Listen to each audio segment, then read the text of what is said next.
जय गुरुदेव, जय गायत्री माता। मन मिटे तो मिले चित्रवृत्ति योग का सत्य। जिनकी अंतरचेतना में शेषत्व जन्म ले चुका है, उन्हें महर्षि पतंजलि समाधिपाद के दूसरे सूत्र में योग के सत्य को समझाते हैं। इस दूसरे सूत्र में महर्षि कहते हैं, यही योग की मूलभूत एवं मौलिक परिभाषा है। इस सूत्र के शब्दों का अर्थ है योग।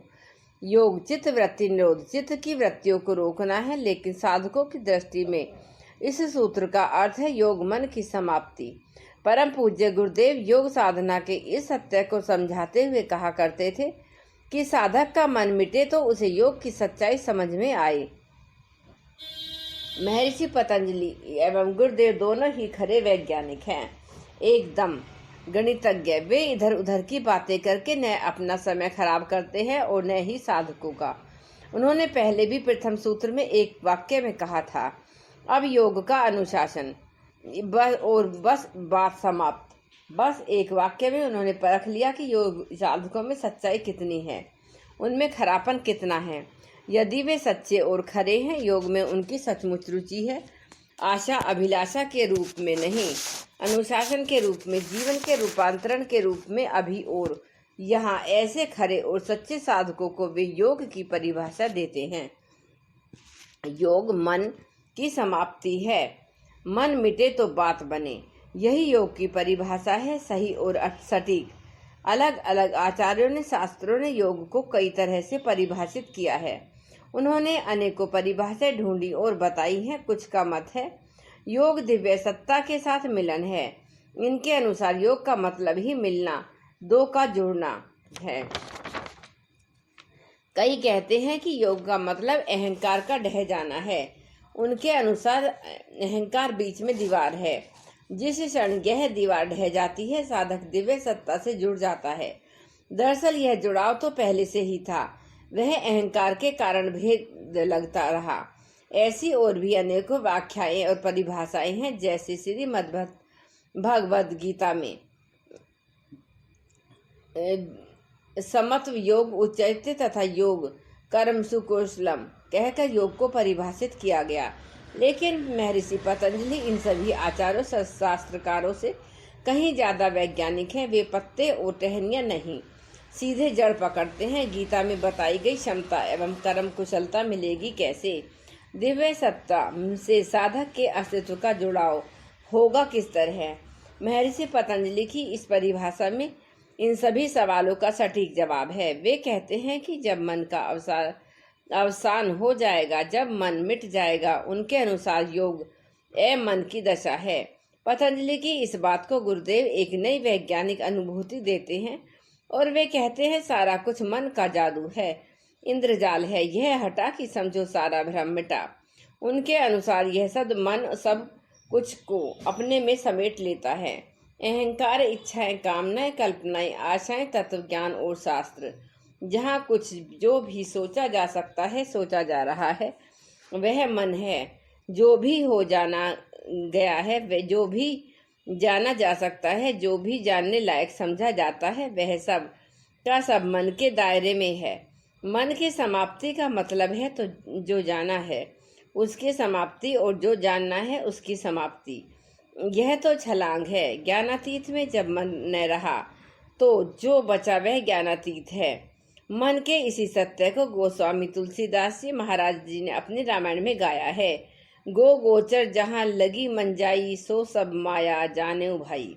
अर्थात इंद्रियों की पहुंच और जहाँ का मन जाता है, हे भाई तुम सबको माया जानना, मिथ्या समझना। महर्षि पतंजलि के अनुसार इसी माया का मिटना, मिथ्या का हटना, यानी कि मन का समाप्त होना योग है। आगे प्रणव पंडित जी लिखते हैं कि मन की परेशानी, मन से परेशानी साधकों का सबसे अहम सवाल है, सबसे जरूरी और महत्वपूर्ण प्रश्न है। इस उलझन को सुलझाने के लिए सबसे पहले यह जान ले कि आखिर मन अपने आप में है क्या। यह हमारे भीतर बैठा हुआ क्या कर रहा है, क्या क्या कर रहा है। आमतौर पर सब यही सोचते रहते हैं कि मन सिर में पड़ी या रखी हुई कोई भौतिक चीज है, पर पूज्य गुरुदेव इस बात को नहीं स्वीकारते। वह कहते हैं कि जिसने भी मन को अंदर से पहचान लिया वह ऐसी बातें नहीं स्वीकारेगा।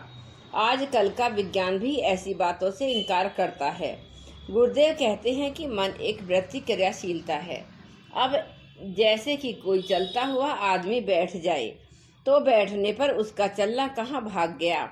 तो बात इतनी सी है कि चलना कोई वस्तु या पदार्थ तो थी नहीं, वह तो एक क्रिया है। इसलिए कोई किसी के बैठने पर यह नहीं पूछा करता कि तुमने अपना चलना कहाँ छुपा कर रख दिया।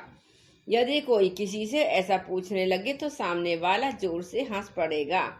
वह यही कहेगा कि यह तो क्रिया है, मैं चाहूँ तो फिर से चल सकता हूँ, बार बार चल सकता हूँ, चाहने पर चलना रोक भी सोच सकता हूँ। बस कुछ इस तरह मन भी एक तरह का क्रियाकलाप है। बस मन या माइंड शब्द से किसी तत्व या पदार्थ के होने का भ्रम होता है।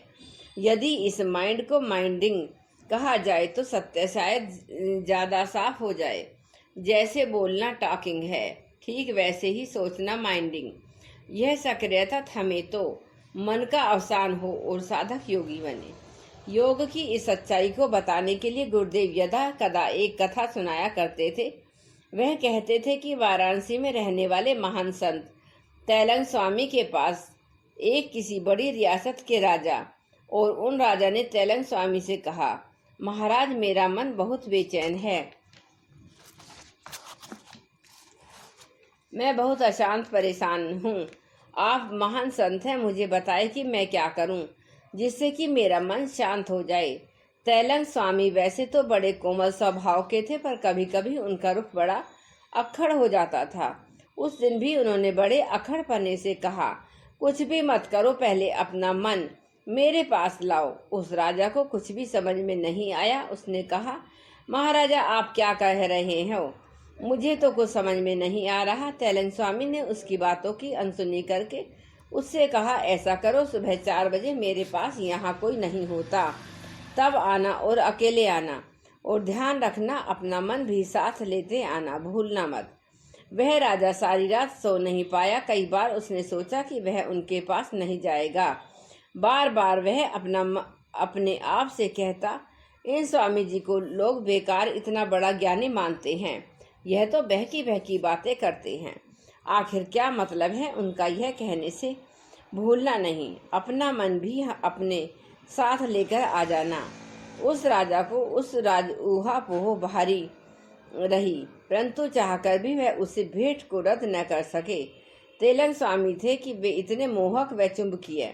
राजा को रात भर यही लगता रहा कि कोई अद्भुत चुंबक उन्हें अपनी ओर खींच रहा है। 4 बजने से कुछ पहले ही वह बिस्तर से उठ बैठा और कहने लगा, मैं उनके पास जाऊंगा जरूर। थोड़ी सी बहकी हुई बातें करते हैं तो क्या हुआ, पर उनकी आंखें कहती हैं कि उनके पास कुछ अवश्य है। ऐसे ही सोच विचार करते हुए वह तैलंग स्वामी के पास पहुंच गए। पहुंचते ही उन्होंने कहा, आज आ गए तुम, कहाँ है तुम्हारा मन? राजा बोला, आप भी कैसी बातें करते हैं स्वामी जी, मेरा मन भला और कहाँ होगा, वह तो मुझे में ही है। तैलंग स्वामी बोले, अच्छा, तो पहले तो इस बात का निर्णय हो गया कि तुम्हारा मन तुम में ही है, तो अब दूसरी बात मेरी कही हुई करो। अब आंखें बंद करके खोजो जरा कि मन कहाँ है, तुम उसे ढूंढ लो कि वह तो कहाँ है, तो फिर उसी क्षण मुझे बता देना, मैं उसे शांत कर दूंगा। उस राजा ने तैलंग स्वामी का कहा मानकर आंखें बंद कर ली और कोशिश करता गया देखने की। जितना ही वह भीतर झांकता गया उतना ही उसे होश आता गया कि वहाँ कोई मन नहीं है, बस एक क्रिया मात्र है, सोचने की क्रिया, आशाओं, अभिलाषाओं, कामनाओं, कल्पनाओं की क्रिया। उसे समझ में आ गया कि मन कोई ऐसी चीज नहीं जिसकी ओर ठीक से इशारा किया जा सके। लेकिन जिस क्षण उसने जाना कि मन कोई वस्तु नहीं, उसी क्षण उसे अपनी खोज का बेतुकापन भी खुलकर प्रकट हो गया। बात साफ हो गई कि जब मन कुछ है ही नहीं तो फिर उसके बारे में कुछ किया ही नहीं जा सकता। यदि वह केवल एक क्रिया है तो बस उस क्रिया को क्रियान्वित में न करो। यदि वह गति की भांति चाल है तो मत चलो। यही सोचकर राजा ने अपनी आंखें खोल दी। तैलंग स्वामी मुस्कुराने लगे और बोले, आ गई बात समझ में। अब आगे से जब भी तुम महसूस करो कि तुम अशांत हो, बस जरा भीतर झांक लेना। यह अवलोकन का ही मन की गति को थाम देता है। यदि तुम पूरी उत्कटता से झांको तो तुम्हारी सारी ऊर्जा एक दृष्टि बन जाती है। सामान्य क्रम में वही ऊर्जा गति और सोच विचार बन जाती है। परम पूज्य गुरुदेव कहा करते थे कि मनुष्य का अभ्यास, उसकी आदतें अपनी समूची ऊर्जा का सोच विचार बनाने में लगी रहती है। वह जन्मों जन्मों से, हो सकता है लाखों जन्मों से यही करता रहा है। उसके इस सहयोग से लगातार ऊर्जा देने से मन की नदी आज बड़े ही वेगपूर्ण ढंग से प्रभावित हो रही है। अपने अतीत के संवेग के कारण मन भारी वेग और आश्चर्यजनक जादुई समर्थता के साथ बहा जा रहा है।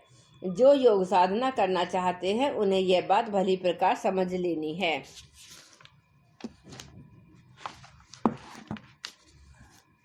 योग साधना का अर्थ है अपने को इससे अलग करना, मन की क्रिया से अपने जुड़ाव लगाव को खत्म करना। यदि मन के साथ, उसकी क्रियाशीलता के साथ अपनी आसक्ति समाप्त हो जाए तो मन को ऊर्जा मिलना बंद हो जाती है।